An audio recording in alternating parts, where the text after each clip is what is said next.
Hello everyone, welcome to study smart IAS PCS. हमारे आज के लेक्चर में हम सबसे पहले पढ़ेंगे नोबेल प्राइज़ के बारे में, क्योंकि नोबेल प्राइज़ से भी एक नया क्वेश्चन आता ही है। हम नाम भी याद करेंगे किनको किस फील्ड में प्राइज़ मिला है, और हम ये भी देखेंगे कि क्या कॉन्सेप्ट्स इन्वॉल्व हैं फिजिक्स और केमिस्ट्री के नोबेल प्राइजेज़ में, राइट। ताकि कॉन्सेप्चुअल या फैक्चुअल कैसा भी क्वेश्चन आए आप सही कर लो। इसके अलावा नोबेल प्राइज़ के अलावा हम अपने रिमेनिंग्स जो नेशनल और इंटरनेशनल अफेयर्स हैं उनको भी इसी लेक्चर में फिनिश करेंगे, राइट। सो पूरा लेक्चर एंड तक देखना, ताकि आपको जो भी, अगर आपने पिछले 2 लेक्चर्स देखे हैं तो नेशनल इंटरनेशनल में जो भी टॉपिक्स बचे हुए हैं उनको इसी लेक्चर में फिनिश किया जाएगा। अगर आपने लास्ट के 2 लेक्चर नहीं देखे हैं, इंडेक्स रैंकिंग वाला और नेशनल अफेयर्स वाला, तो प्लेलिस्ट में जाके आप देख सकते हैं। सो शुरू करते हैं आज का लेक्चर। सबसे पहले हम केमिस्ट्री, फिज़िक्स, इकोनॉमिक्स, लिटरेचर और पीस प्राइज़, मेडिसिन वाला जो भी नोबेल प्राइज़ है, इन सभी में जो भी नेम्स है पहले नेम्स को याद कर लो, क्योंकि नेम्स याद करना सबसे बड़ा चैलेंज होता है, राइट। तो एक एक करके पहले जितने भी लोगों को अवार्ड मिला है उनके नाम याद कर लो, उनकी फील्ड से जुड़े हुए। केमिस्ट्री में अवार्ड किसको मिला है Nobel prize in chemistry? Susumu Kitagawa from Japan, Richard Robson from Australia and Omar M Yaghi from USA. Susumu, Richard और ओमर का नाम आपको याद रखना है, और ये भी याद रखना है कि इनको केमिस्ट्री में अवार्ड मिला है। कैसे याद रखोगे? 2 लोगों के बीच की केमिस्ट्री की बात हो रही है। कौन से 2 लोगों के बीच केमिस्ट्री की बात हो रही है? ऑब्वियसली एक लड़का होगा, एक लड़की होगी। तो ohm and Suri, ohm and Suri के बीच की केमिस्ट्री की बात हो रही है यहाँ पे। ओम हो गया ओमर, सू यानी सुसुमी, और रिचर्ड यानी री। ओम एंड सूरी की केमिस्ट्री, इस तरह याद रखना, ठीक है। क्या याद रखोगे नोबेल प्राइज़ इन केमिस्ट्री में? ओम और सूरी की केमिस्ट्री याद रखनी है आपको। तो बस ऑप्शन देख के याद आ जाएगा। ओम है, सू है और री है, तो मतलब ये केमिस्ट्री वाले हैं, ओम और सूरी की केमिस्ट्री। ओके, याद रहेगा। बाकी ये क्या है मेटल ऑर्गेनिक फ्रेमवर्क, अभी आपको बताऊँगा। पहले देखो नोबेल प्राइज़ इन फिजिक्स किसको मिला है? John Clarke from UK, Michael H Devoret from France and John Martinis from USA. इसमें आपको 2 नाम याद रखने हैं। फिजिक्स का अवार्ड मिला है किसको? माइकल जैक्सन को। तो माइकल जैक्सन की जगह बस माइकल जॉन कर लेना, ठीक है। माइकल एक है और जॉन 2 है, ठीक है। तो MJ 2, ओके। माइकल जैक्सन 2 या माइकल जॉन 2, जैसा भी आपको याद रखना। फिजिक्स का अवार्ड इस बार माइकल जैक्सन या फिर माइकल जॉन 2 को मिला है। माइकल जैक्सन याद रखोगे तो आपको याद रहेगा, ठीक है। फिजिक्स का अवार्ड इस बार MJ 2 को मिला है, माइकल जॉन 2, ओके। 2 जॉन है, 1 माइकल, तो याद रहेगा ये तो अपने आप ही, कोई ट्रिक की ज़रूरत ही नहीं है, ठीक है। MJ 2 याद रखना बस फिजिक्स में, ओके। इन लोगों के आपको पूरे नाम याद रखने की ज़रूरत नहीं है, ऑप्शन में आपको दिया जाएगा ये पूरा नाम, तो आपको बस माइकल और जॉन देखना है। यहाँ पे आपको बस सू, ओम और RI याद रखना है, ओम सूरी याद रखना है। इसलिए पूरा नाम याद रखने में टाइम वेस्ट मत करना, ठीक है, क्योंकि ऑप्शन में नाम आपको पूरा देगा एग्जामिनर, ठीक है। वो शॉर्ट फॉर्म नहीं लिख सकते, तो नाम रहेगा, आपको बस अपनी ट्रिक के थ्रू पहचानना है वो नाम है कि नहीं। ऐसे ही नोबेल प्राइज़ इन फिजियोलॉजी और मेडिसिन की बात करें तो यहाँ पे जो अवार्ड मिला है वो मिला है Simon Sakaguchi of Japan and Mary E Brunkow and Fred Ramsdell from USA. Total 3 लोगों को मिला है। 2 लोग यूएसए के हैं और 1 लोग जापान के हैं, ओके। याद रखने का तरीका ये है कि शी, मैरी और रेड पे ध्यान दो, राइट। अगर कोई लड़की है and she got married to a red flag guy, red flag लड़के से शादी हो गई, तो ज़िंदगी भर मेडिसिन लेनी पड़ेगी नहीं लेनी पड़ेगी? बस मेडिसिन से लिंक हो गया। शी, मैरी, रेड, इतना याद रखना है। शी, मैरी और रेड, ओके। फ्रेड का रेड याद रखना। रेड फ्लैग से शादी हो गई, रेड फ्लैग लड़के थे, तो ज़िंदगी भर मेडिसिन लेनी पड़ रही है, ठीक है। तो शी, मैरी, रेड याद रखना है मेडिसिन वाले में, ओके। इकोनॉमिक साइंसेज वाला जो नोबेल प्राइज़ है, नोबेल प्राइज़ इन इकोनॉमिक्स, उसका भी याद रखना बहुत आसान है। जोएल मॉकेर, फिलिपिन एग्यूएन, पीटर हाउविट, ये तीनों के नाम पूरे नहीं याद रखने। इतना याद रखना कि इकोनॉमिक्स में आपने फिलिप्स का कर्व को पढ़ा होगा ना, फिलिप्स कर्व। तो अगर मैं आपसे पूछूं कि फिलिप्स कर्व जो फिलिप्स कर्व है, अगर मैं आपसे पूछूं कि हाउ इट वर्क्स, कैसे काम करता है, तो बता पाओगे? तो फिलिप्स कर्व जो है यानी जोएल, हाउ इट वर्क्स कैसे काम करता है, तो बता पाओगे? नहीं बता पाओगे तो जाके पढ़ो फिलिप्स कर्व, राइट। तो याद रखना, इस तरह से याद रहेगा इकोनॉमिक्स में। फिलिप्स कर्व जो है, हाउ इट वर्क्स, इस तरह से। जो फिलिप और पीटर हाउविट, तीनों का नाम आपको याद रहेगा, ओके। लिटरेचर वाले जो नोबेल प्राइज़ मिला है उनको नाम ही एल से है। एल से लिटरेचर, एल से लाजलो, ठीक है। एल से लिटरेचर, एल से लाजलो। लाजलो का हिंदी में मतलब आप ऐसे मान लो कि होता है लिख लो, तो लिटरेचर लिख लो को बोला गया है हंगेरियन में लाज़लो। ओके, तो लिटरेचर लिख लो लाज़लो, ऐसे करके याद रखना। ओके, तो एल से सेम ही है, एल से है तो याद ही रहेगा, राइट। वहीं नोबेल पीस प्राइज़ की बात करें तो पीस प्राइज़ किसको मिलेगा? जो किसी को मारे नहीं, मारिया कोरिना, जो किसी से बिल्कुल भी मारपीट ना करे, तो मारिया कोरिना को ही पीस प्राइज़ मिलेगा। किसी से मारपीट नहीं करती हैं ये, ठीक है। कोई इनको बोलता है शोर मचा दो तो शोर नहीं मचाती हैं, चुप रहती हैं। तो मारिया कोरिना मचादो को मिला है नोबेल पीस प्राइज़। तो इस तरह से इनको याद रखना है आपको। ये वेनेजुएलन अपोजिशन लीडर हैं। ओके, सो इतने ही नोबेल प्राइज़ आपको याद रखने हैं। मेन जो था कि नाम याद रखना, वो तो मैंने याद करवा दिया। अभी इनके पीछे क्या कॉन्सेप्ट्स इन्वॉल्व है थोड़ा थोड़ा ब्रीफली देख लो, ताकि अगर पूछ ले भाई मेटल ऑर्गेनिक फ्रेमवर्क क्या होता है, आपसे पूछ ले, कोई आपसे पूछ ले क्वांटम टनलिंग क्या होती है, तो थोड़ा बहुत आइडिया आपको होना चाहिए। Okay, so let's delve deeper into this topic. देखो, केमिस्ट्री में जो नोबेल प्राइज़ मिला है, ठीक है, ओम और सूरी को, वो इसलिए मिला है, इन्होंने डेवलप किया है मेटल ऑर्गेनिक फ्रेमवर्क्स। ये मेटल ऑर्गेनिक फ्रेमवर्क्स जो होते हैं ना, ये एक cage like crystalline metal ions होते हैं, ठीक है, जो कि कनेक्ट होते हैं ऑर्गेनिक लिंकर्स से, ठीक है। आसान भाषा में समझाऊँ अगर आपको, देखो 3 वर्ड्स हैं यहाँ, एक तो मेटल है, राइट, मेटल आयंस होंगे कुछ, राइट, इसके अलावा और क्या है, ऑर्गेनिक है, और एक फ्रेमवर्क बना हुआ है। तो जो मेटल आयंस हैं, ठीक है, वो कहीं ना कहीं कनेक्टिंग जॉइंट्स होंगे, और ऑर्गेनिक लिंकर्स जो है वो रॉड और ब्रिजेस की तरह एक्ट कर रहे होंगे, ऑर्गेनिक लिंकर्स, और ये लोग एक 3D स्ट्रक्चर फॉर्म कर रहे हैं ऐसे ही, ठीक है। इसी को बोलते हैं मेटल ऑर्गेनिक फ्रेमवर्क्स। अब ये जो स्ट्रक्चर बना है, इसमें बहुत सारे एम्प्टी स्पेसेस होते हैं और बहुत सारे पोर्स होते हैं। लिखा है ना कि ये पोरस है, मतलब बहुत चीज़ें ऑब्जॉर्व कर सकता है, बहुत सा स्पेस होता है, ठीक है। तो ये पोरस मटेरियल है, क्रिस्टलीन मटेरियल है, पोरस है। इसमें बहुत सारे छोटे छोटे होल्स होते हैं और एम्प्टी स्पेसेस होते हैं। और क्रिस्टलीन होने का मतलब क्या है? क्रिस्टलीन होने का मतलब कि जो एटम्स हैं वो एक फिक्स्ड पैटर्न पे, ऑर्डरनी पैटर्न पे अरेंज किए गए हैं। यहाँ है, यहाँ है, यहाँ है, यहाँ है, एक फिक्स पैटर्न पे एटम्स को अरेंज किया गया है। तो आई होप आपको पोरस और क्रिस्टलीन का मतलब तब पता चल गया होगा। पोरस का मतलब ये जो स्ट्रक्चर बना है, इस स्ट्रक्चर में बहुत सारे एम्प्टी स्पेसेस हैं, बहुत सारे पोर्स हैं जिसमें चीज़ें अब्जॉर्ब हो सकती हैं। और जो एटम्स हैं, क्रिस्टलीन होने का मतलब है कि जो एटम्स हैं वो एक फिक्स पैटर्न पे, हाईली ऑर्डरली पैटर्न पे अरेंज किए गए हैं, ठीक है। मटेरियल है, मतलब ये कोई यूजफुल सब्सटेंस है। तो पोरस क्रिस्टलिन मटेरियल है मेटल ऑर्गेनिक फ्रेमवर्क। क्या यूज़ आता है इस पूरे स्ट्रक्चर का? ये जो स्ट्रक्चर बनाया गया है, एक तरह का ये स्पॉन्ज हो गया ना, एक तरह का स्पॉन्ज हो गया, मॉलिकुलर स्पॉन्ज, क्योंकि स्पेस बहुत ज़्यादा चीज़ें अब्जॉर्व कर सकता है अपने अंदर। तो जो टीनी पोर्स बनाए गए इस स्ट्रक्चर में, ये टीनी पोर्स कहीं ना कहीं बहुत सारे चीज़ों को एब्जॉर्व करने की ताकत रखते हैं, ठीक है।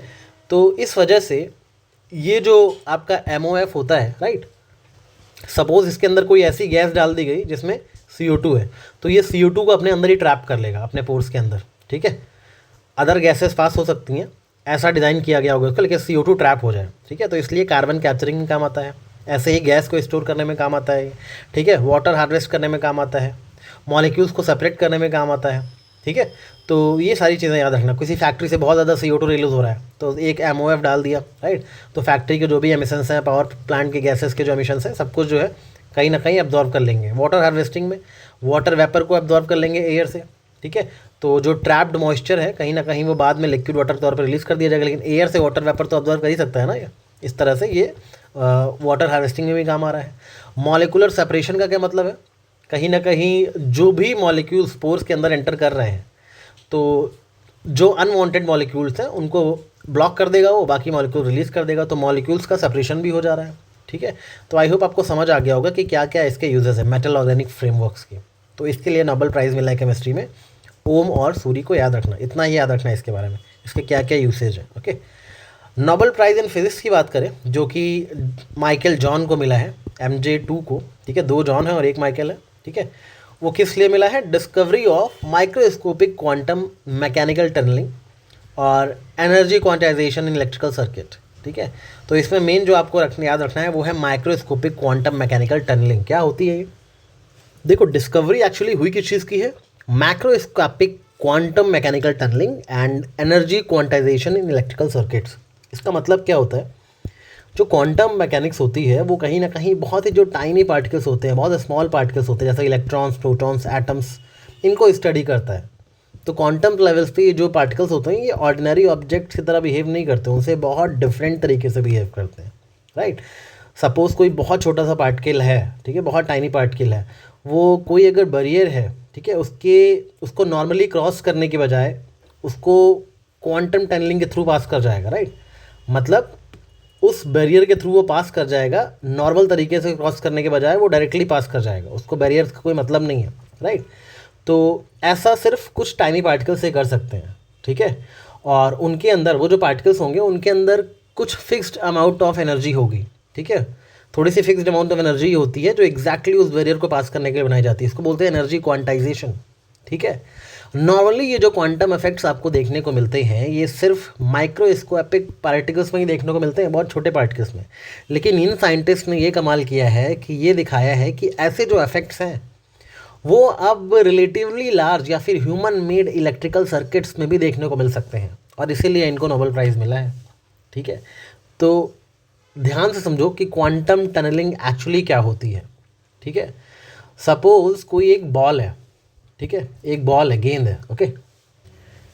दो पहाड़ है, दो पहाड़ों के बीच में वैली होगी, यहाँ नीचे वैली होगी, ऊपर पहाड़ है, राइट। यहाँ पे बॉल फंस गई है, राइट। अब इस बॉल के पास इतनी एनर्जी नहीं है कि वो डायरेक्टली इस हिल को जा क्रॉस कर ले ऊपर आके, ठीक है। लेकिन क्वांटम फिजिक्स के अकॉर्डिंग अगर इस टाइनी पार्टिकल के अंदर, पहाड़ के सामने तो बहुत छोटी है ना बॉल, इसके अंदर कुछ ऐसी अमाउंट ऑफ एनर्जी डाल दी जाए, राइट, कि ये इस पहाड़ के इस तरफ आ जाए, ठीक है, बिना इसको क्रॉस करने की ज़रूरत किए डायरेक्टली इधर आ जाए, राइट। इस तरीके को बोलते हैं, इस फेनोमेनन को बोलते हैं क्वांटम टनलिंग, राइट। एक पर्सन है, ठीक है, पर्सन है, उसके सामने एक सॉलिड वॉल है, वो पर्सन पास नहीं कर सकता, राइट, वो पर्सन डायरेक्टली पास नहीं कर सकता। लेकिन अगर क्वांटम पार्टिकल है, उसके पास एक फिक्स्ड अमाउंट ऑफ एनर्जी है, एनर्जी क्वांटाइजेशन हुआ है, ठीक है, तो वो टनल कर सकता है इस वॉल के थ्रू, राइट। तो मतलब एक पार्टिकल को ज़रूरत नहीं है किसी बैरियर को तोड़ने की, उसको क्लाइम करने की, राइट। अपने क्वांटम नेचर की वजह से वो पार्टिकल, इसकी प्रोबेबिलिटी है कि वो पार्टिकल तुरंत ही इधर आ सकता है या फिर वो दोनों तरफ दिख सकता है। तो यही होती है quantum tunnelling, right. Macroscopic quantum मतलब कि जो माइक्रोस्कोपिक पार्टिकल्स जो होते हैं बहुत छोटे छोटे, जैसे इलेक्ट्रॉन्स, उनके इंडिविजुअल जो टनलिंग होती है उसको बोलते हैं माइक्रोस्कोपिक क्वांटम टनलिंग। इन साइंटिस्ट ने ये बता दिया है कि ये जो छोटे छोटे बिलियंस ऑफ पार्टिकल्स अगर किसी बहुत बड़े इंजीनियर, अगर अच्छे से इंजीनियर किए जाएँ तो किसी इलेक्ट्रिकल सर्किट में, तो वो कलेक्टिवली एक सिंगल क्वांटम ऑब्जेक्ट की तरह बिहेव कर सकते हैं और एनर्जी बैरियर को ब्रेक कर सकते हैं in the electrical circuits as well. यही चीज़ है, ठीक है, याद रखना इस चीज़ को। अब इसके लिए अगला कॉन्सेप्ट एनर्जी क्वांटाइजेशन का क्या है कि जो क्लासिक फिजिक्स होती है उसमें आप समझते हो कि जो एनर्जी होती है उसकी कोई भी वैल्यू हो सकती है, राइट। कोई कार है, सपोज़ कोई कार है, राइट, कार मूव कर रही है, वो कार के बहुत सारी एनर्जी, उसमें बहुत सारी एनर्जी हो सकती है, 10 joule, 10.1 joule, 10.2 joule, 10.5 joule, right. तो एनर्जी अपियरिंग कॉन्टीन्यूसली। लेकिन क्वांटम मैकेनिक्स में एनर्जी एक फिक्स लेवल में ही होती है या फिक्स पैकेट्स में ही होती है, राइट। तो याद रखना, जैसे सीढ़ियाँ होती हैं ना, सीढ़ियाँ घरों की, तो आप या तो स्टेप 1 पे रह सकते हो या स्टेप 2 पे या स्टेप 3 पे, ठीक है। लेकिन आप ऐसा नहीं कि दो स्टेप्स के बीच में खड़े हो, किसी एक स्टेप पे ही खड़े रहो। वैसे ही क्वांटम मैकेनिक्स में जो एनर्जी का एक फिक्स पैकेट होता है, ठीक है। तो क्वांटम सिस्टम में एक सर्टेन एनर्जी लेवल ही अलाउड होता है, इसी को बोलते हैं एनर्जी क्वांटाइजेशन, कितनी एनर्जी की ज़रूरत है, ठीक है। तो याद रखना, एक होता है रैम्प, इसमें हमेशा एनर्जी बदलती रहेगी, एक होती है स्टेयर्स, ठीक है। तो क्वांटम टनलिंग में स्टेयर्स वाला कॉन्सेप्ट है, एक टाइम पे एक फिक्स पैकेट ऑफ एनर्जी ही चाहिए, इसको बोलते हैं एनर्जी क्वांटाइजेशन। साइंटिस्ट ने क्या दिखाया? साइंटिस्ट ने दिखाया कि एक इलेक्ट्रिकल सर्किट बनाया इन लोगों ने, और उस इलेक्ट्रिकल सर्किट में क्या डाला? जोसेफ्सन जंक्शन डाला। ये इंपॉर्टेंट है कि जोसेफ्सन जंक्शन क्या होता है, ठीक है। इन्होंने बताया कि ये जो इंटायर इलेक्ट्रिकल सर्किट है, ठीक है, जिसमें जोसेफ्सन जंक्शन है, ये कहीं ना कहीं एक क्वांटम पार्टिकल की तरह बिहेव कर सकता है, ये क्वांटम टनलिंग के थ्रू गुजर सकता है और इसमें फिक्स्ड एनर्जी लेवल्स होंगे, ठीक है। यही दिखाता है जोसेफ्सन जंक्शन वाला इलेक्ट्रिकल सर्किट, दिखाता है कि भाई जो क्वांटम इफेक्ट्स हैं वो सिर्फ इंडिविजुअल एटम्स में नहीं बल्कि लार्जर इंजीनियर्ड इलेक्ट्रिकल सर्किट्स में भी शो हो सकते हैं, राइट। ये जोसेफ्सन जंक्शन बनाया कैसे गया है? इसमें दो सुपर कंडक्टर है और बीच में एक इंसुलेटर लगा दिया गया, ठीक है। इमेजिन करो कि दो रूम्स हैं बड़े बड़े, राइट, और बीच में एक पतली सी दीवार है। जैसे सुपर कंडक्टर क्या होता है? सुपर कंडक्टर मतलब इसके थ्रू इलेक्ट्रिसिटी बिना किसी रेजिस्टेंस के फ्लो हो जाए, राइट। ज़ीरो इलेक्ट्रिकल रेजिस्टेंस होता है नियरली लो टेम्परेचर्स पे। इंसुलेटर क्या होता है, जो इलेक्ट्रिसिटी को रोक देता है। तो कहीं ना कहीं जो पेयर ऑफ इलेक्ट्रॉन्स हैं वो इसको क्रॉस कर देते हैं, इसलिए बोलते हैं क्वांटम टनलिंग थ्रू जॉसैमसन जंक्शन। ठीक है, जैसे दो रूम है, बीच में पतली दीवार है, कोई क्रॉस कर गया मतलब क्वांटम टनलिंग हो गई। ठीक है, तो इलेक्ट्रॉन पेयर्स जो है वो क्वांटम लेवल पे इंसुलेट कर सकते हैं बैरियर को, ये दिखाने के लिए जॉसैमसन जंक्शंस बनाए, जॉसैमसन जंक्शंस लगाए गए उन इलेक्ट्रिकल सर्किट्स में। ठीक है, तो याद रखना क्वांटम कंप्यूटिंग में, क्यूबिट्स में जॉसैमसन जंक्शंस लगाए जाते हैं, जहाँ भी क्वांटम टेक्निक की बात होगी, याद रखना इस चीज़ को। ठीक है, सो इतना ही जान लो काफ़ी है आपके लिए। क्वांटम टनलिंग क्या होता है, एनर्जी क्वांटाइजेशन क्या होता है, जॉसैमसन जंक्शन क्या होता है। याद रखना जॉसैमसन जंक्शन दो सुपर कंडक्टर होते हैं, बीच में एक इंसुलेटर होता है। ठीक है, तो यही होता है जॉसैमसन जंक्शन। इतना ही जान लोगे काफ़ी, आपके एग्जाम पर्सपेक्टिव से घुमा फिरा के कैसा भी क्वेश्चन पूछेगा तो अपने इंटरप्रिटेशन से उस क्वेश्चन को सही कर देना। ओके, अगला जो मेडिसिन वाला नोबेल प्राइज़ है जो कि मिला है शिमोन, मैरी और फ्रेड को, यानी कि जिन्होंने she married to a red guy, right. तो मेडिसिन की ज़रूरत पड़ गई। ओके, रेड फ्लैग गाय से शादी कर ली थी। सो इनको अवार्ड किस चीज़ में मिला है, ground breaking discovery is related to peripheral immune tolerance. What do you mean by immune tolerance? आपका इम्यून सिस्टम का काम क्या होता है, जो बाहर के फॉरेन बैक्टीरिया हैं, वायरस हैं, उनसे लड़ाई करने का, और अपनी जो खुद की सेल्फ की सेल्स हैं उनको अटैक ना करने का। खुद की सेल्स को बचा के रखता है, बाहर से जो इन्वेजन्स होते हैं बैक्टीरिया वायरसेस के, उनको अटैक करता है। तो इम्यून सिस्टम अपनी ही सेल्स को डिस्ट्रॉय ना कर दे, इसको बोलते हैं, अपनी ही सेल्स और अपनी ही बॉडीज़ को डिस्ट्रॉय ना करने को बोलते हैं इम्यून टॉलरेंस। ठीक है, इसी को बोलते हैं पेरिफेरल इम्यून टॉलरेंस। मतलब कि आपका जो मेन इम्यून सिस्टम है, ठीक है, वो कहीं ना कहीं आपकी बॉडी का डिफेंस सिस्टम होता है। ठीक है, वो अपनी ही बॉडी के सेल्स और टिश्यूज़ को अटैक ना करे, इसको बोलते हैं इम्यून टॉलरेंस। इतना समझ आ गया होगा। इसी फील्ड में काम करा है इन तीनों ने। ओके, सबसे पहले तो इन लोगों ने रेगुलेटरी टी सेल्स को डिस्कवर किया है, जिसको ट्रैग्स बोला गया है। ये एक तरह की इम्यून सेल्स होती हैं। ओके, और दूसरा इन दोनों ने, मैरी और फ्रेड ने, आइडेंटिफाई किया है FOXP3 जीन को, जो कि इम्यून टॉलरेंस को रेगुलेट करता है। ओके, अब ये जो रेगुलेटरी टी सेल्स बनाया गया है, ये क्या है, specialised class of immune cells है। ठीक है, देखो एक होते हैं हमारे नॉर्मल इम्यून सेल्स होते हैं, राइट, वो होते हैं हमारे नॉर्मल टी सेल्स बोलते हैं उनको। ठीक है, नॉर्मल टी सेल्स जो होते हैं, नॉर्मल जो इम्यून सेल्स होते हैं, वो बाहर से कुछ भी अगर डेंजरस आता है उस पर अटैक कर देते हैं। एक जो डेवलप किया है शिमोन ने, वो रेगुलेटरी टी सेल्स है। मतलब बाहर से कुछ आया उसकी मतलब नहीं है इसको है कि इम्यून सिस्टम पे इतना ब्रेक लगाया जाए कि वो अपनी ही सेल्स को डिस्ट्रॉय ना कर दे, इसके लिए बनाए गए हैं रेगुलेटरी टी सेल्स। ठीक है, सपोज़ बाहर से कोई कार बॉडी के अंदर आ रही है, जो नॉर्मल टी सेल्स होते हैं, नॉर्मल इम्यून सेल्स होते हैं, वो उस कार को एक्सेलरेट कर देते हैं, राइट। मतलब जो कार है वो आपका इम्यून सिस्टम है, मान लो। ठीक है, कार कोई बाहर का ऑब्जेक्ट नहीं है, कार आपका ही इम्यून सिस्टम है। तो जो नॉर्मल टी सेल्स होती हैं वो इस कार की स्पीड को एक्सेलरेट कर देंगी, बूस्ट कर देंगी। लेकिन जो रेगुलेटरी टी सेल्स होते हैं वो इस कार में ब्रेक अप्लाई करने का काम करते हैं कि इतनी तेज़ भी मत हो जाओ, इतना ज़्यादा एक्सेलरेट मत हो जाओ कि आपका इम्यून सिस्टम अपने आप को ही खा जाए। ठीक है, तो ये होती हैं रेगुलेटरी टी सेल्स, जिनको ट्रैक्स बोलते हैं। शिमोन सागाकुची ने डेवलप करा है। ठीक है, समझ आ गया रेगुलेटरी टी सेल्स काम क्या है। ऐसी सेल्स, ऐसी इम्यून सेल्स जो इम्यून सिस्टम को बहुत ज़्यादा एक्सेलरेट होने से, बहुत ज़्यादा ओवर रिएक्टिव होने से ब्रेक लगाती हैं, ताकि कहीं अपनी ही बॉडी को डैमेज ना कर दें अपने ही इम्यून सेल्स। ठीक है, दूसरा ये FOXP3 जीन क्या है, जिसको आइडेंटिफाई किया है मैरी और फ्रेड ने।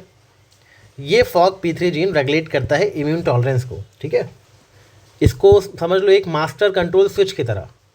ठीक है, क्यों, जो कि ये रेगुलेटरी टी सेल्स हैं सही से काम करें, इसके लिए FOXP3 जीन रिस्पॉन्सिबल होता है। बस इतना ही याद रखना है। ओके, अगर आपका FOXP3 जीन डिफेक्टिव है तो आपके रेगुलेटरी टी सेल्स, जो कि इम्यून सिस्टम को एक्सेलरेट होने से रोकते हैं, वो सही से काम नहीं करेंगे, तो फिर आपका इम्यून टॉलरेंस वीक हो जाएगा।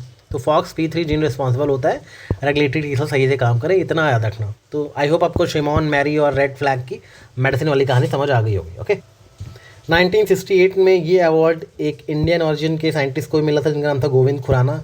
इन्होंने जेनेटिक कोड को डिकोड किया था, जो कि प्रोटीन सिंथेसिस को गाइड करता है। तो गोविंद खुराना का नाम भी याद रखना, जस्ट इन केस पूछा जाए तो।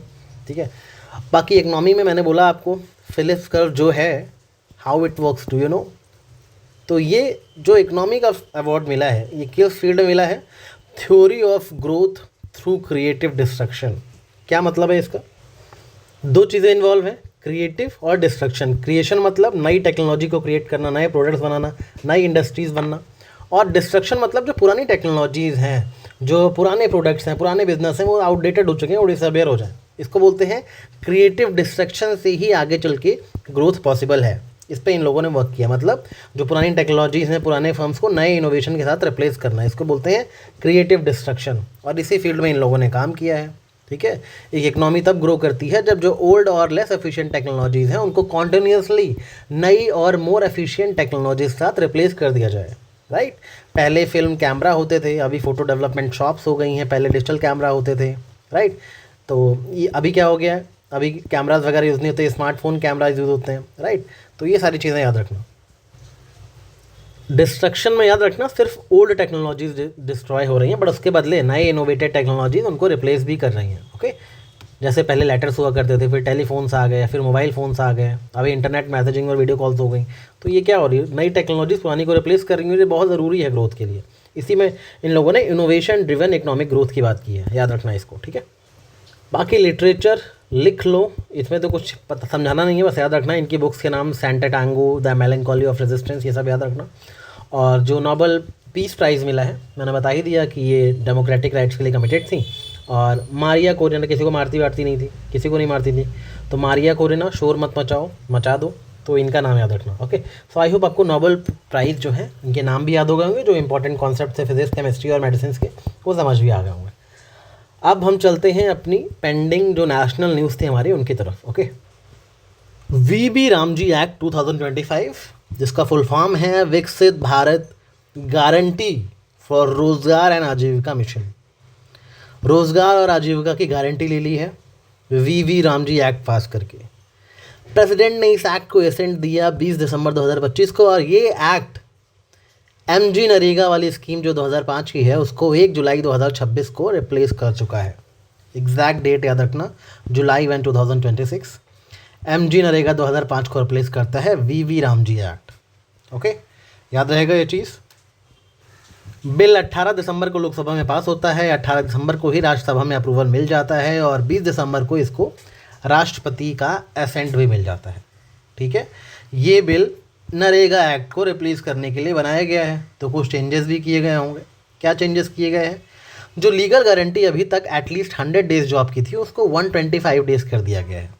ठीक है, 125 डेज ऑफ वेज एम्प्लॉयमेंट पर rural house hold per year. ठीक है, गांव के हर एक घर को साल में 125 दिन के लिए वेज एम्प्लॉयमेंट दिया जाएगा, याद रखना इस चीज़ को। ठीक है, हर रूरल हाउस होल्ड के किसी एक व्यक्ति को हर साल में 125 दिनों के लिए वेज एम्प्लॉयमेंट की गारंटी दी गई है, लीगल गारंटी है। ओके, अगर 125 दिन काम नहीं मिल पाया, अनएम्प्लॉयड ही रह गए, तो क्या होगा, आपको अलाउंस दिया जाएगा, अनएम्प्लॉयमेंट अलाउंस, अगर वर्क इज़ नॉट प्रोवाइडेड, ये भी याद रखना। ओके, तो क्वेश्चन आएगा अलाउंस का प्रोविज़न है कि नहीं, अनएम्प्लॉयमेंट अलाउंस का प्रोविज़न है। ओके, इस एक्ट में जो मेजर चेंजेस किए गए हैं, जहाँ पे पहले सेंट्रल गवर्नमेंट पूरी रिस्पॉन्सिबिलिटी लेती थी, ठीक है, वेज वगैरह देने की, इसको कन्वर्ट कर दिया गया है सेंट्रली स्पॉन्सर्ड स्कीम में, जिसमें 60-40 रेशियो से स्पेंडिंग हो गई। सेंटर देगा 60% पैसा और स्टेट देंगे 40% पैसा। ठीक है, ज़्यादातर स्टेट्स में ये 60-40 रूल लागू होगा, लेकिन जो नॉर्थ ईस्टर्न रियल स्टेट्स हैं, हिमालयन स्टेट्स हैं, जम्मू कश्मीर है, यहाँ सब पे 90:10 होगा, ये चीज़ याद रहेगा। ठीक है, ऐसी यूनियन टेरिटरी जहाँ पे लेजिस्लेचर नहीं है वो 100% सेंट्रली फंडेड रहेंगी। तो 3 तरह की फंडिंग है, 60-40 for most of the state, 90 and 10 ये किसके लिए, हिमालयन स्टेट्स और UT of Jammu and Kashmir के लिए, और जो ऐसी यूनियन टेरिटरीज है जहाँ लेजिस्लेचर नहीं है वहाँ पे 100% पैसा सेंट्रल गवर्नमेंट देगी। तो याद रखना इस एक्ट में फाइनेंसिंग मैकेनिज्म को चेंज करा गया है, इसको सेंट्रली स्पॉन्सर्ड स्कीम बना दिया गया। Okay, act introduces a state wise normative allocation decided by the centre and it makes state governments liable for any spending beyond this allocation. Okay, अब ये नॉर्मेटिव एलोकेशन का मतलब क्या है, सेंट्रल गवर्नमेंट सभी स्टेट्स के लिए एक normal fixed amount of fund fix कर देगी, इसको बोलते हैं नॉर्मेटिव एलोकेशन। अगर कोई स्टेट इस फिक्स्ड एलोकेशन से ज़्यादा पैसा खर्च करता है तो जो एक्स्ट्रा एक्सपेंडिचर हो रहा है वो स्टेट गवर्नमेंट ही करेगी। ठीक है, सपोज सेंटर ने फिक्स कर दिया कि भाई यूपी के लिए 10,000 करोड़ का एलोकेशन है एमजी नरेगा में, अगर एक्चुअल जो एक्सपेंडिचर है वो 12,000 करोड़ का हो गया तो जो एक्स्ट्रा 2,000 करोड़ है वो स्टेट गवर्नमेंट की लायबिलिटी है, सेंट्रल गवर्नमेंट की नहीं। नॉर्मेटिव एलोकेशंस के बियॉन्ड जो भी खर्चा होगा वो स्टेट गवर्नमेंट खर्च करेगी, याद रखना इसको। ओके, इसमें ये भी प्रोविज़न किया गया है कि एम्प्लॉयमेंट जो है, जो फार्मिंग सीजन्स है उसमें वर्क रुक भी सकता है। ठीक है, तो जो स्कीम रिलेटेड वर्क होते हैं उनको कहीं ना कहीं आप पॉज कर सकते हो maximum 60 days in a year. ठीक है, ड्यूरिंग इंपॉर्टेंट एग्रीकल्चर पीरियड, जैसे सोविंग सीजन हो गया कि भाई उस टाइम लोगों को अपने खेत वगैरह में सोविंग हार्वेस्टिंग करनी होती है, हार्वेस्टिंग सीजन में। इस टाइम पे फार्मर्स को बहुत ज़्यादा एग्रीकल्चर लेबरर्स चाहिए होते हैं। ठीक है, अगर साथ साथ गवर्नमेंट वर्क भी चलता रहेगा तो कहीं ना कहीं फार्मिंग के लिए वर्कर्स की शॉर्टेज हो जाएगी। इसलिए मैक्सिमम टोटल ऑफ 60 डेज़ का पॉज हो सकता है इस स्कीम रिलेटेड वर्क्स में फॉर एग्रीकल्चर सीजन्स, याद रखना इस चीज़ को। ठीक है, अब गाँवों में क्या काम करवाए जाएंगे कि इसको रैंडमली तो सेलेक्ट कर नहीं सकते, तो प्रोजेक्ट्स जो है रैंडमली सेलेक्ट करने के बजाय ये आएंगे विकसित ग्राम पंचायत प्लान से, जो कि प्रॉपर प्लान बना के बताएंगे कि इसके सेक्टर में काम करना है। और ये विकसित ग्राम पंचायत 4 थीम्स पे ऑर्गेनाइज की जाएंगी: water security, rural infrastructure, livelihood related infrastructure और एक्सट्रीम वेदर मिटिगेशन। तो याद रखना ये चारों थीम्स। ठीक है, विकसित ग्राम पंचायत प्लान्स की जो है जो 4 थीम्स हैं उनको याद रखना: water security, rural infrastructure, livelihood infrastructure and extreme weather mitigation. ठीक है, ये 4 थीम्स याद रखनी है आपको, और आगे चल के इसको पीएम गति शक्ति नेशनल मास्टर प्लान से इंटीग्रेट भी किया जाएगा। ओके, विलेज लेवल प्रोजेक्ट्स को पीएम गति शक्ति नेशनल मास्टर प्लान से इंटीग्रेट करने का मतलब है कि आगे चल के रोड्स, वाटर फैसिलिटीज़, जो भी इंफ्रास्ट्रक्चर प्रोजेक्ट्स हैं वो कहीं ना कहीं कोऑर्डिनेटेड मैनर में चीज़ें रन करेंगी। ठीक है, डिफरेंट डिपार्टमेंट्स अलग अलग वर्क करें, इससे बेटर है कि सब एक ही स्कीम के अंतर्गत चीज़ें हो सकें। ठीक है, तो याद रखना ये जो नया सिस्टम बनाया गया है वीवी राम जी का, इसमें कई चीज़ें की गई हैं। स्टेट्स को ज़्यादा फाइनेंशियल रिस्पॉन्सिबिलिटी दे दी गई है, state wise spending limit fix कर दी गई है, पीक फार्मिंग सीजन्स में जॉब्स पे लिमिट लगाई गई है। ठीक है, पास किया गया है स्कीम को, गवर्नमेंट स्कीम्स के वर्क को, और कहीं ना कहीं एक प्लान्ड तरीके से रूरल डेवलपमेंट को ऑर्गेनाइज करने की बात की गई है through Viksit Gram Panchayat plans which are organised around the 4 themes. Okay, याद रखना इसको। फ्लैग होस्टिंग हुई राम टेम्पल अयोध्या में, उतनी इंपॉर्टेंट न्यूज़ नहीं है, बट इसमें ये याद रखना एक चीज़, कोविदरा ट्री। कोविदरा ट्री क्या है? Emblem of ancient wisdom and strength, Ayodhya's ancient flag tradition है ये कोविदरा ट्री। कहीं ना कहीं एक एंशियंट फ्लैग ट्रेडिशन है। ओके, कोविदरा ट्री होता है, अयोध्या के जो भी फ्लैग्स होते हैं उनमें कोविदरा ट्री ज़रूर बना रहता है, याद रखना इस चीज़ को। वो फ्लैग की डिज़ाइन बताई गई है, ये सब नहीं पूछा जाएगा वैसे। ठीक है, तो इतना ही याद रखना बस, इस न्यूज़ को स्किप भी कर सकते हो, एग्जाम पर्सपेक्टिव से इंपॉर्टेंट नहीं है। ओके, वाटर बजटिंग इन एस्पिरेशनल ब्लॉक्स। वाटर बजटिंग का मतलब क्या होता है पहले ये बताओ। वाटर बजटिंग का मतलब होता है कि एक एरिया में कितना वाटर अवेलेबल है, कितने वाटर का यूज़ होगा, कितना वाटर रिक्वायर्ड है, कितना सरप्लस वाटर है, कितनी शॉर्टेज है वाटर की, इन सब को बोलते हैं वाटर बजटिंग। जैसे फाइनेंशियल बजटिंग होती है ना, वैसे ही वाटर बजटिंग होती है कि वाटर की अवेलेबिलिटी कितनी है और वाटर की डिमांड कितनी है। नीति आयोग GIZ इंडिया के साथ कोलैब करके रिपोर्ट पब्लिश करते हैं जिनका नाम है वाटर बजटिंग इन एस्पिरेशनल ब्लॉक्स। पहला तो क्वेश्चन यही बन गया कि वाटर बजटिंग वाली जो रिपोर्ट आती है एस्पिरेशनल ब्लॉक्स में, वो कौन पब्लिश करता है? NITI Aayog, in collaboration with GIZ India. याद रखना इसको। ऑब्जेक्टिव क्या है? लोकल लेवल पे वाटर सिक्योरिटी को इन्हांस करना, रिसोर्स प्लानिंग को इम्प्रूव करना, वाटर रिसोर्सेज को, राइट, और कहीं ना कहीं जो विकसित भारत के विजन है उसके साथ अलाइन करना। तो इस स्टडी में याद रखना 18 एस्पिरेशनल ब्लॉक्स को कवर किया गया। ये 18 एस्पिरेशनल ब्लॉक्स 11 राज्यों में लोकेटेड हैं। ठीक है, 11 स्टेट्स और 1 यूनियन टेरिटरी में लोकेटेड हैं 18 एस्पिरेशनल ब्लॉक्स। अपने आप में ये भी एक पोटेंशियल क्वेश्चन है। ठीक है, याद रखना ये जो रिपोर्ट है ये यूज़ करती है digital platform for water busting. ठीक है, डिजिटल वाटर बस्टिंग प्लेटफॉर्म को यूज़ किया जा रहा है। बाकी फाइंडिंग्स में बहुत सारी जगहों पे वाटर डेफिसिट है, जैसे नामची हो गया, ठीक है, 94% डेफिसिट है, गांगीरी हो गया, यहाँ पे 60% डेफिसिट है, बलदेवगढ़ में 50% डेफिसिट है। तो ये सारी चीज़ें आपको याद रखनी है। एक चीज़ और याद रखना कि राजस्थान में कोटरी और आबू रोड है, यहाँ के जो ब्लॉक्स हैं ये ग्राउंड वाटर को बहुत ज़्यादा एक्सट्रैक्ट कर रहे हैं beyond recharge levels which is very harmful. बाकी जो बिहार वाले दे रहे हो उनको याद रखना कि जो रन ऑफ वाटर है उसको अंडर यूटिलाइज़ किया जाता है फतेहपुर इन बिहार में। ठीक है, यहाँ पे रन ऑफ बहुत जनरेट होता है लेकिन लोग जो है स्टोर्ड वाटर को इफेक्टिवली यूज़ नहीं कर पाते। ठीक है, याद रखना इस चीज़ को। रन ऑफ क्या होता है? ऐसा रेन वाटर जो कि ज़मीन से बहता है, बारिश होती है, ज़मीन से जाके पानी में चला जाता है, ड्रेन में चला जाता है। ठीक है, सॉइल में नहीं जा पाता। ऐसे एरियाज़ हैं फतेहपुर बिहार में, ठीक है, जहाँ पे बहुत सारा रन ऑफ जनरेट होता है, लेकिन ये स्टोर्ड वाटर के तौर पे यूज़ नहीं हो पाता। ठीक है, याद रखना इस चीज़ को। अब आप मेंस में इसका सॉल्यूशन क्या दोगे, मान लो क्वेश्चन आ जाए तो भाई पॉन्ड्स बनाइए, ठीक है, डैम्स वगैरह को चेक करिए, रेन वाटर को और हार्वेस्ट करने की कोशिश करिए, वाटर स्टोरेज फैसिलिटीज़ बनाइए, राइट, इरिगेशन के लिए वाटर को स्टोर करने का क्या तरीका है वो बनाइए, ठीक है, कैनाल्स के साथ लिंक कर दीजिए। तो ये सारी चीज़ें हैं, कैनाल्स आगे चल के फार्म के साथ लिंक हो जाते हैं, राइट। तो ये सारी चीज़ें की जा सकती हैं। बाकी फ़िलहाल प्रीलिम्स के लिए इतना याद रखना कि ये जो प्रोग्राम है नीति आयोग की रिपोर्ट है और टोटल 18 एस्पिरेशनल ब्लॉक्स हैं, 11 स्टेट, 1 यूनियन टेरिटरी में। Okay, supreme court opinion on presidential reference, ये न्यूज़ नहीं है। इसमें आपको एक चीज़ याद रखना है कि कौन से आर्टिकल के तहत प्रेसिडेंट के पास ये ताकत है कि सुप्रीम कोर्ट से एडवाइजरी ओपिनियन ले सकते हैं। आर्टिकल 143 के तहत article 143 empower the president to seek the Supreme Court's advisory opinions on questions of law और fact of public importance. Law से जुड़ा हुआ या किसी पब्लिक इंपॉर्टेंस से जुड़ा हुआ कोई फैक्ट हो, उस बेसिस पे सुप्रीम कोर्ट से प्रेसिडेंट एडवाइस मांग सकते हैं। ये ओपिनियन 143, ठीक है, याद रखना आर्टिकल 143 इंपॉर्टेंट है।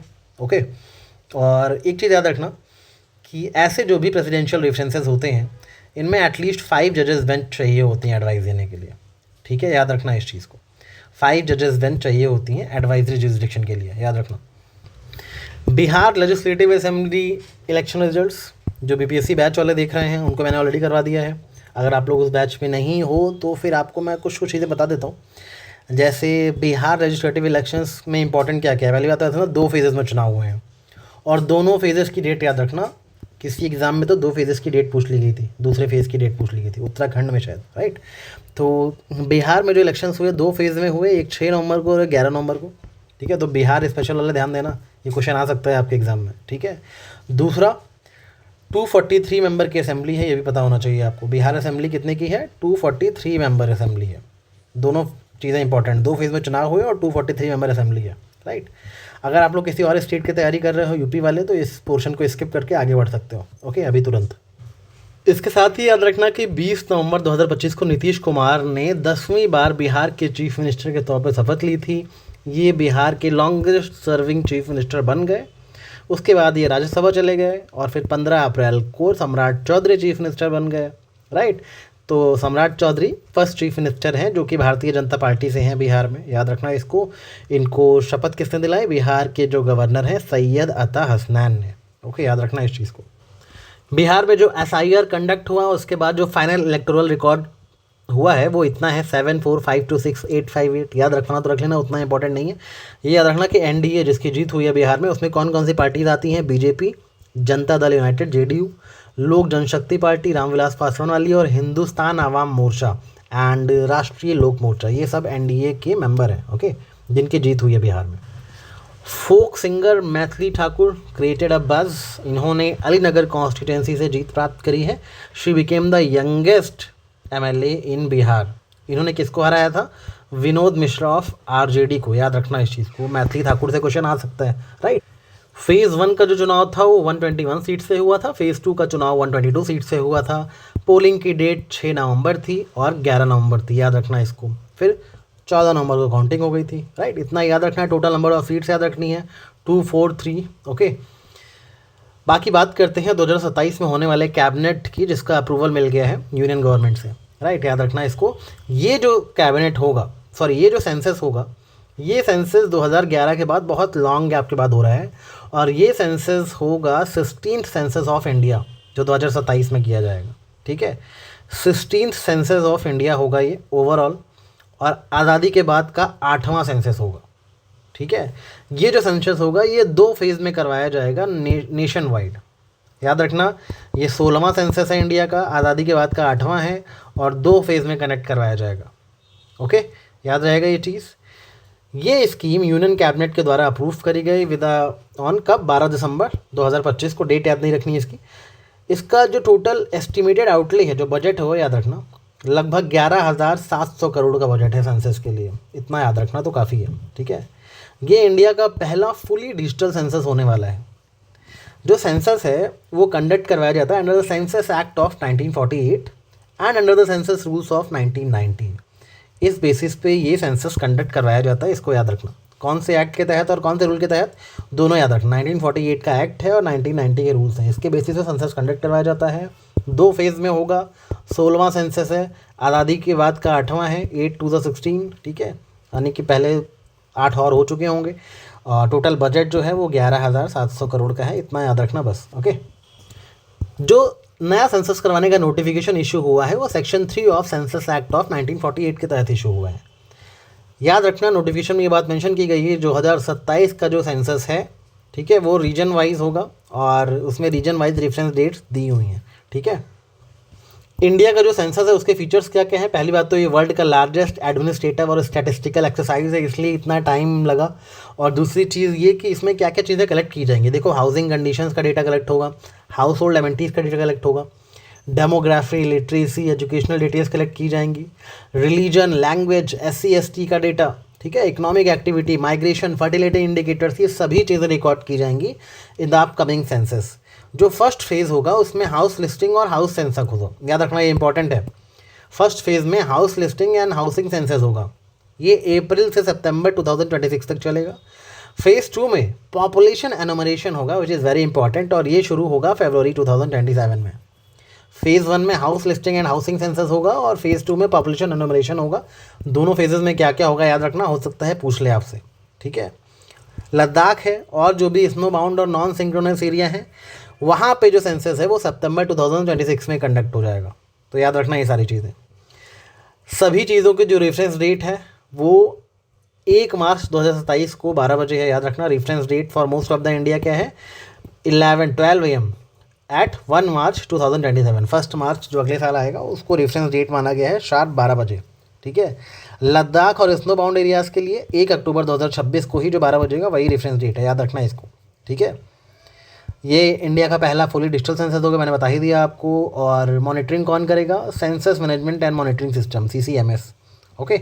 इसमें एक वेब मैप भी बनाया जाएगा, ठीक है। House listing block creator, HLB web map है, कहीं ना कहीं ये चार्ज ऑफिसर्स को असिस्ट करने के लिए मैप बनाया जाएगा, ठीक है। हाउस लिस्टिंग ब्लॉक क्रिएटर, ठीक है, याद रखना इसको। इसके अलावा इस सेंसस में कास्ट एनुमरेशन को भी इंक्लूड किया जाएगा। किसने अप्रूव करा इस चीज़ को, cabinet committee on political affairs ने। ये डिसीजन अभी लास्ट ईयर अप्रैल में लिया गया है कि कास्ट डेटा को भी कलेक्ट किया जाएगा डिजिटली। जब ये पॉपुलेशन एनुमरेशन वाला फेज़ होगा ना, उसी में कास्ट डेटा को भी कलेक्ट किया जाएगा, याद रखना, पॉपुलेशन एनुमरेशन वाले फेज़ में। हो सकता है स्टेटमेंट दे दे कि caste data will be collected in house listing phase, नहीं, पॉपुलेशन एनुमरेशन वाले फेज़ में होगा। तो इस तरह से छोटी छोटी बातों को ध्यान से पढ़ना। काशी तमिल समागम का 4वां जो पार्ट है वो हुआ फिर से, ठीक है। कहाँ पे हुआ, ये होता है बनारस में, वाराणसी में होता है। इसका 4th एडिशन हुआ दिसंबर में। ये तमिलनाडु और काशी के बीच में सिविलाइजेशनल कनेक्ट करने की, डेवलप करने की कोशिश है, ठीक है। तो इसमें यही रहेगा, जो यूथ है आपस में एंगेज करे। और थीम क्या थी, let us learn Tamil Karkalam, okay, ये सब चीज़ें याद रखना। और यहाँ पे वाइस प्रेसिडेंट जो CP राधाकृष्णन है, राज्यसभा के चेयरमैन, वो आके एज अ गेस्ट आए हुए थे, राइट।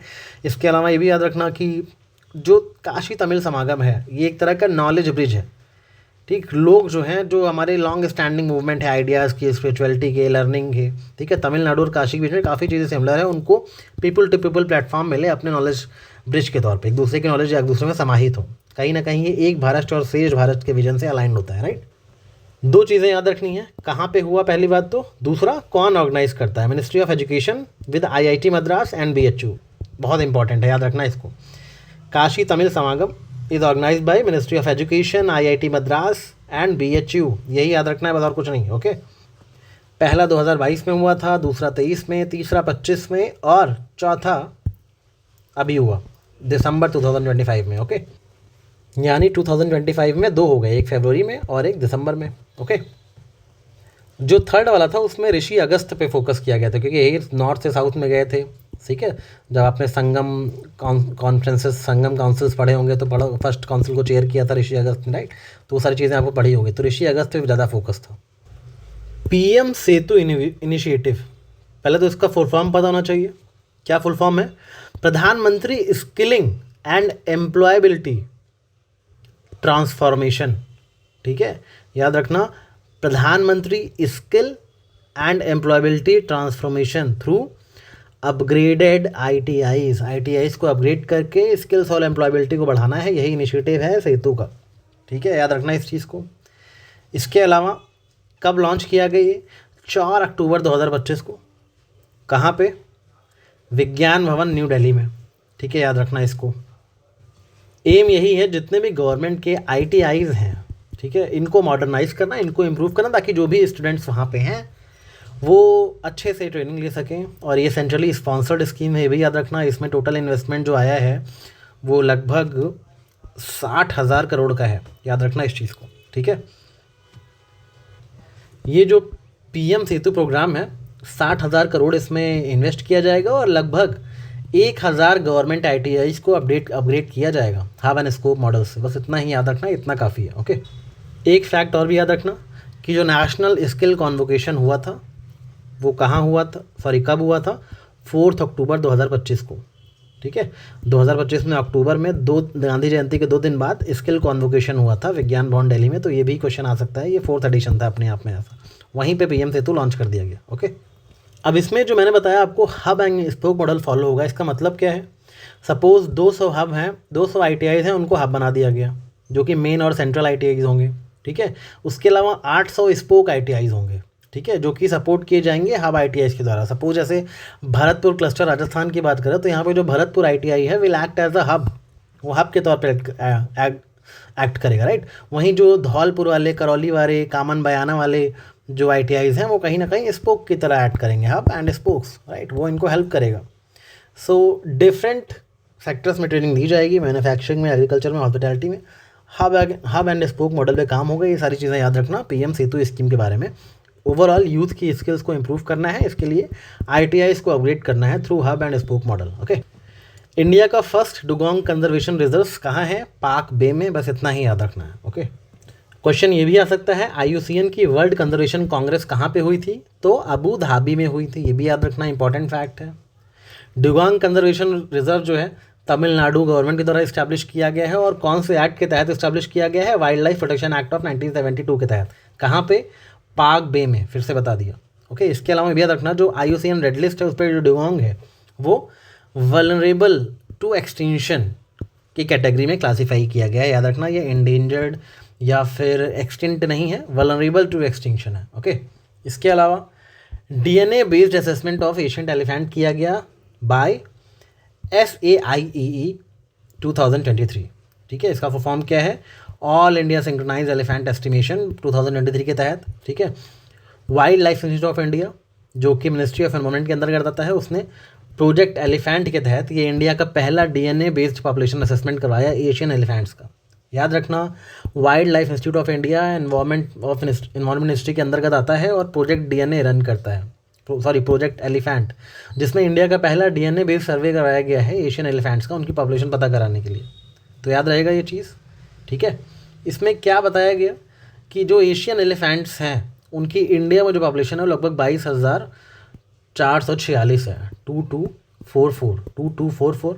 ठीक है, 2244 एक 6 याद रख लेना। ठीक है, 22 इंटू 2 क्या होगा? 4 हो जाएगा। 2 to the 4 प्लस 2 हो जाएगा तो 6 हो जाएगा, राइट। तो 22446 ऐसे करके कैसे भी करके एग्जैक्ट याद रखना, ये नंबर पूछा जा सकता है आपसे एग्जाम में, इसलिए बता रहा हूँ। ठीक है, जो चीज़ बताऊँ समझ लो इंपॉर्टेंट है, जो नहीं बताऊँ समझ लो कि बिल्कुल काम की नहीं है। सबसे ज़्यादा एलिफेंट जो पाए गए हैं वेस्टर्न घाट से पाए गए हैं, लगभग 11,000 के आसपास, और उनमें सबसे ज़्यादा कर्नाटका वाले वेस्टर्न घाट्स में। ओके, और अगर सेंट्रल इंडिया ईस्टर्न घाट्स की बात करें, यहाँ सबसे कम एलिफेंट्स हैं। ठीक है, सबसे ज़्यादा वेस्टर्न घाट्स में है, फिर आप देखोगे नॉर्थ ईस्ट वाले में है और शिवालिक रेंज में है। सेंट्रल इंडिया ईस्टर्न घाट सबसे कम एलिफेंट्स है। ठीक है, इसमें देखा जाए छत्तीसगढ़ सबसे कम है, छत्तीसगढ़ में सबसे कम एलिफेंट्स हैं, ये भी याद रखना। सबसे ज़्यादा कर्नाटका में, सबसे कम छत्तीसगढ़ में, सबसे ज़्यादा वेस्टर्न घाट्स में, सबसे कम सेंट्रल इंडिया में, इतना ही याद रखना है। ओके, और टोटल पॉपुलेशन याद रख लेना 22,000। ओके, NIRF रैंकिंग्स 2025 किसको दी जाती है? एजुकेशनल इंस्टीट्यूशंस को दी जाती है। तो ये रैंकिंग पहली बार 2015 में इंट्रोड्यूस की गई थी। इस बार फिर से मिनिस्ट्री ऑफ एजुकेशन ने, धर्मेंद्र प्रधान ने, ठीक है, इन्होंने क्या किया, फिर से रैंकिंग निकाली है।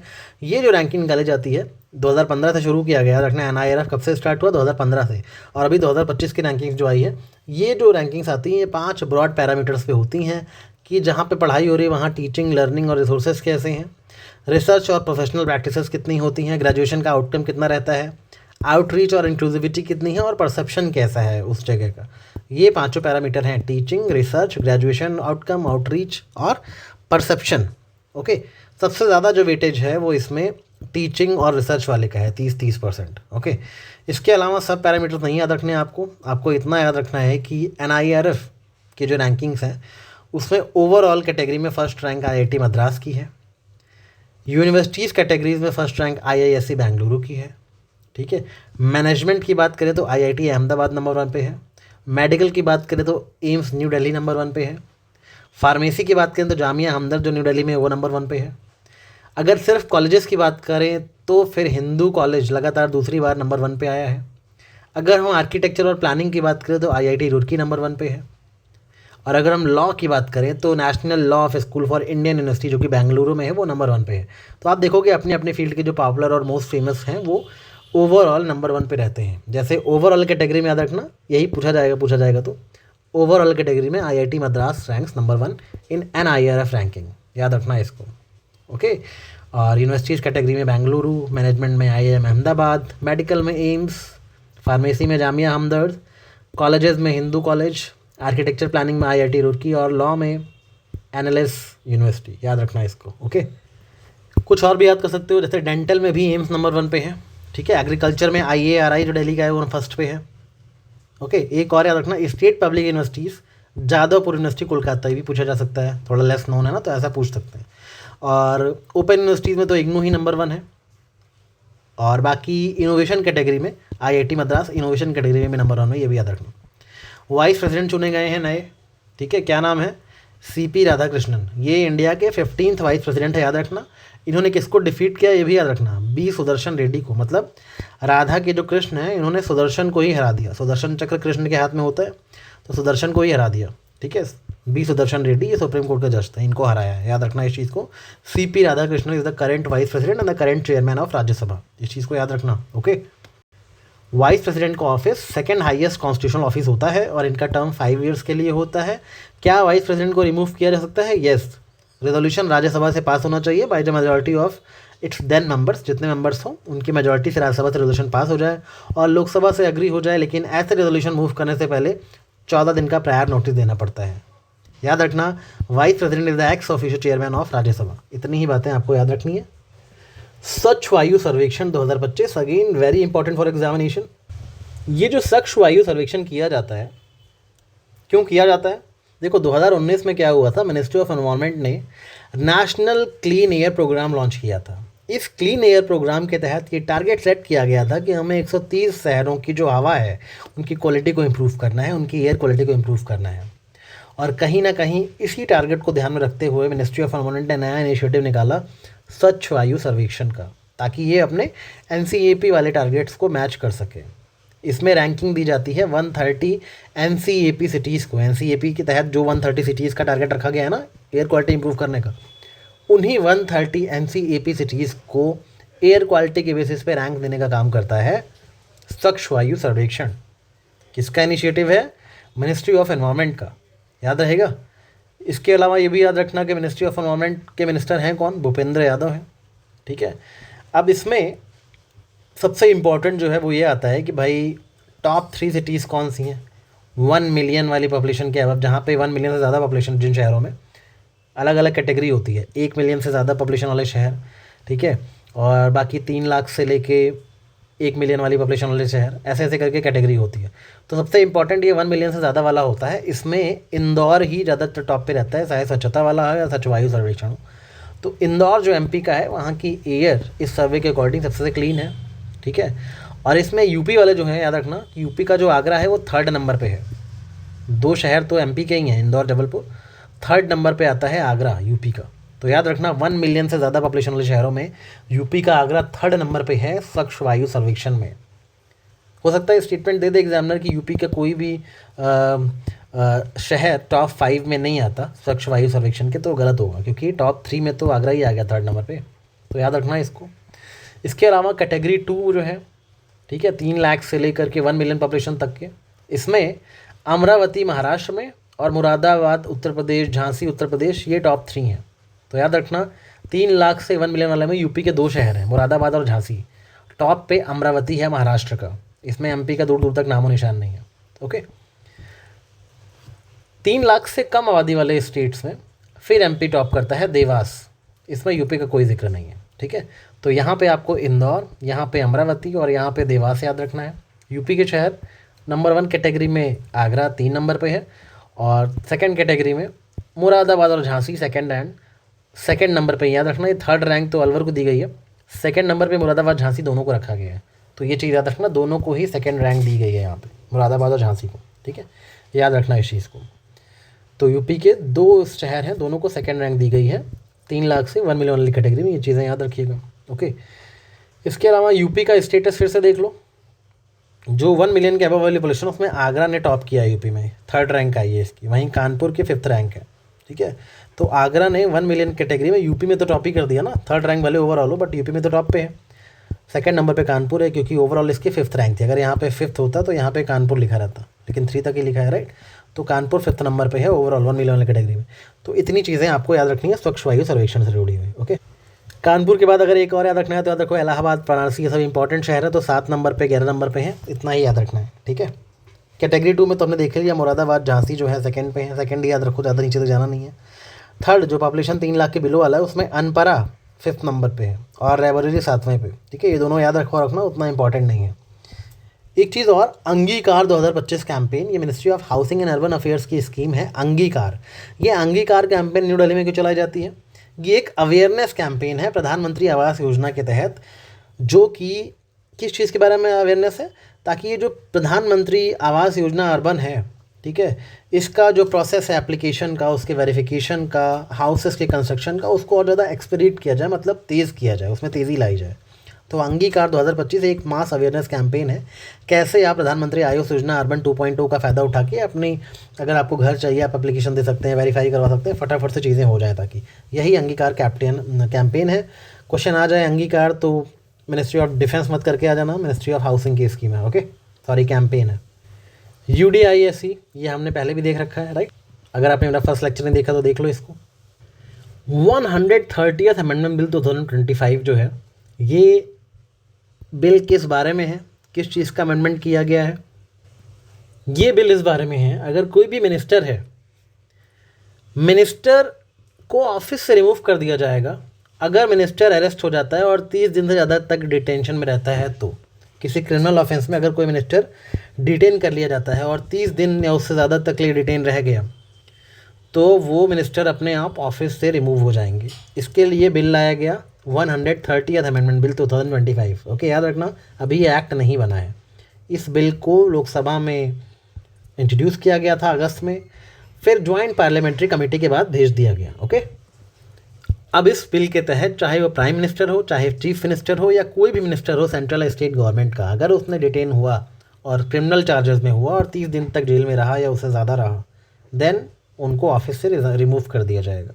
ठीक है, इसके लिए जो कॉन्स्टिट्यूशनल अमेंडमेंट बिल है, कौन कौन से आर्टिकल्स को अमेंड करना पड़ेगा?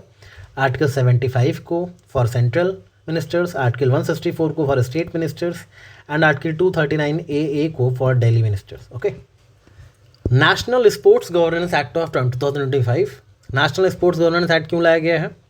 ताकि ये जो स्टैंडर्ड्स हैं स्पोर्ट्स एडमिनिस्ट्रेशन के, इनको और ज़्यादा यूनिफाई किया जा सके, ताकि बेटर ट्रांसपेरेंसी ली जाए, बेटर अकाउंटेबिलिटी लाई जा सके इंडिया में। ठीक है, याद रखना इसको। उतना इंपॉर्टेंट नहीं है, फिर भी याद रखो कि इस एक्ट में कहीं ना कहीं जितने भी sports related grievance redressal mechanism है उनको स्ट्रॉन्ग किया गया है, उनको इंटीग्रेट करके एक प्लेटफॉर्म प्रोवाइड करवाया गया है। ठीक है, जैसे नेशनल स्पोर्ट्स बॉडीज़ होती हैं, अभी 4 लेवल पे डिफाइन की गई हैं, national Olympic committee, national Paralympic committee, national sports federation. ठीक है, सभी स्टेट्स के, सभी स्पोर्ट्स के लिए रीजनल स्पोर्ट्स फेडरेशन। तो जितनी भी नेशनल बॉडी हैं उन सबके लिए एक जनरल बॉडी होगी, और उसमें एक्स ऑफिशियल मेंबर्स जो होंगे वो चार्टर के हिसाब से क्रिएट किए जाएंगे। ठीक है, उतना इंपॉर्टेंट नहीं है, इसको चाहो तो इस न्यूज़ को स्किप भी कर सकते हो, बट याद रखना कि हाँ, ऐसा एक बिल आया है। ओके, ऐसा एक एक्ट बनाया गया है स्पोर्ट्स रिलेटेड ग्रीवेंस रिडर्सल के लिए। ओके, स्वच्छ वायु सर्वेक्षण देख लिया, स्वच्छ सर्वेक्षण में देख लो। स्वच्छ सर्वेक्षण कौन करवाता है? Ministry of housing. वायु सर्वेक्षण तो एनवायरमेंट मिनिस्ट्री करवाई थी, लेकिन स्वच्छ सर्वेक्षण हाउसिंग एंड अर्बन अफेयर्स वाली मिनिस्ट्री करवाती है। पहला जो स्वच्छ सर्वेक्षण हुआ था 2016 में हुआ था, ये वाला जो हुआ है 2024-25 का लास्ट ईयर जुलाई में हुआ था। तो काफ़ी पुराना भी हो गया, हो सकता है इस साल नया हो, पुराना ना पूछा जाए अब आपसे, बट बीपीएससी में तो पूछा जा सकता है, यूपीपीसीएस में तो नहीं पूछा जाएगा ये वाला, राइट। तो जो 9th एडिशन है स्वच्छ सर्वेक्षण का, ठीक है, उसका गोल क्या था? स्वच्छ भारत मिशन अर्बन 2.0, राइट। इस स्वच्छ भारत मिशन के साथ क्या इंडियन सिटीज़ का स्टैंडर्ड मैच हो रहा है, क्या वहाँ साफ सफाई है, इसको एवेल्युएट करने के लिए स्वच्छता सर्वेक्षण कराया जाता है। इसमें 58 कैंटोनमेंट बोर्ड्स और 88 गंगा टाउन्स को इंक्लूड किया गया। जुलाई 17 को करवाया गया था last year ministry of housing के द्वारा, ठीक है। थीम क्या थी? Reduce, reuse, recycle, RRR, okay. और इसमें इंट्रोड्यूस किया गया था स्पेशल कैटेगरी जिसका नाम था सुपर स्वच्छ लीग, ताकि जिन सिटीज़ ने एक्सेप्शनल परफॉर्मेंस दिया है साफ़ सफाई के मामले में उनको रिकग्निशन मिल सके, उनको रैंक दी जा सके स्वच्छ सुपर लीग के तहत, ओके। इसमें भी 10 लाख से ज़्यादा कैटेगरी में, यानी 1 मिलियन से ज़्यादा वाले में इंदौर ने टॉप किया है। 3 से 10 लाख वाली पॉपुलेशन में नोएडा ने टॉप किया है, ठीक है। 50,000 से 3 लाख वाले में न्यू दिल्ली ने टॉप किया है। तो यही 3 चीज़ें याद रखनी है आपको। 1 मिलियन से ज़्यादा वाले में इंदौर ने टॉप किया है, बोथ इन वायु सर्वेक्षण एंड स्वच्छता सर्वेक्षण। 3 से 10 लाख वाले में नोएडा यूपी ने टॉप किया है, और 50,000 से 3 लाख वाले में न्यू दिल्ली ने टॉप किया है। इतना ही याद रखना है बस, ओके। 10 लाख से ज़्यादा वाली आबादी में, यानी 1 मिलियन से ज़्यादा वाली आबादी में यूपी के 20 शहर हैं, ठीक है। लखनऊ 3rd रैंक पे है, इंदौर फर्स्ट पे भले हो, लेकिन लखनऊ जो है वो 3rd रैंक पे है, ओके। देखो ये जो रैंकिंग्स हैं ये स्वच्छ सुपर लीग के तहत दिया गया, इन लोगों ने एक्स्ट्रा ऑर्डिनरी परफॉर्मेंस दिया है। वहीं पॉपुलेशन के आधार पे एक और रैंकिंग दी गई पॉपुलेशन कैटेगरीज में, ठीक है, स्वच्छ शहर। तो इसमें जो 10 लाख की आबादी वाले शहर हैं, 10 लाख से ज़्यादा वाली में, उसमें अहमदाबाद टॉप पे है और लखनऊ 3rd पे है, याद रखना इस चीज़ को, ठीक है। तो इसीलिए लिखा है यहाँ पे कि जो लखनऊ है वो 3rd पोजीशन पे है ओवरऑल, स्वच्छ सुपर लीग वाली कैटेगरी में नहीं, पॉपुलेशन कैटेगरीज के स्वच्छ शहर में, ओके, याद रखना इसको। इसके अलावा आगरा जो है 10th रैंक पे है, गाज़ियाबाद 11th पे है, इतना याद रख लो काफ़ी है, ओके। इसमें 2 चीज़ें और याद रखना कि स्वच्छ सुपर लीग में जो टॉप 3 हैं वो हैं इंदौर, सूरत और नवी मुंबई, और जो स्वच्छ शहर वाले जो अवार्ड्स हैं उनको मिले हैं अहमदाबाद, भोपाल और लखनऊ को, ये टॉप 3 हैं, ठीक है। तो दोनों के अलग अलग याद रखना। बिहार में स्पेशल इंटेंसिव रिवीजन जो SIR एक्सरसाइज हुई है, काफ़ी न्यूज़ में थी, इसके बारे में एक चीज़ याद रखना, इलेक्शन कमीशन करवाता है SIR। इलेक्शन कमीशन को कौन से आर्टिकल के तहत ये पावर मिली है? Section 21 of representation of people act 1950 and article 324, ये दोनों ही पावर देते हैं इलेक्शन कमीशन को कि वो SIR कंडक्ट करवा सकते हैं। याद रखना इलेक्शन कमीशन को ये पावर आर्टिकल 324 के तहत मिली है, इलेक्टोरल रूल्स को प्रिपेयर करने वाला आर्टिकल जो है, राइट। और दूसरी चीज़ section 21 of representation of people act of 1950, इन दोनों के तहत ही इलेक्शन कमीशन ये SIR एक्सरसाइज कंडक्ट करवाता है। इसका पर्पज़ होता है कि जो भी लोग ऐड होने के लिए एलिजिबल हैं वोटर लिस्ट में वो ऐड हो जाएं, जो लोग गलत तरीके से ऐड हुए हैं उनको एक्सक्लूड किया जा सके। कौन करता है? बूथ लेवल ऑफिसर्स, BLOs जिनको आप बोलते हो, ये घर घर जा कर के वेरिफिकेशन करते हैं और एक नई वोटर लिस्ट प्रिपेयर करते हैं, यही होता है SIR। याद रखना इस चीज़ को, ओके। बिहार में SIR के लिए इलेक्शन कमीशन से जो गाइडलाइन रिलीज़ की थी वो की थी 24 जून 2025 को, और 1 जुलाई को क्वालिफाइंग डेट रखा था, ओके। लास्टली कुछ न्यूज़ इन शॉर्ट देख लेते हैं, जैसे कि E-Safe हर, ठीक है, ये क्या है? ये एक cyber security awareness training programme है रूरल वुमेन के लिए। रूरल वुमेन का जो डिजिटल पार्टिसिपेशन है वो सेफ़ रहे और वो प्रमोट हो सके, इसके लिए E-Safe हर ट्रेनिंग प्रोग्राम चलाया गया है, ठीक है। उनके साथ कोई साइबर क्राइम ना हो। कौन इम्प्लीमेंट कर रहा है? CDEC Hyderabad under the aegis of ministry of electronics and information technology, ये किया जा रहा है रिलायंस फाउंडेशन के साथ मिलकर के, राइट।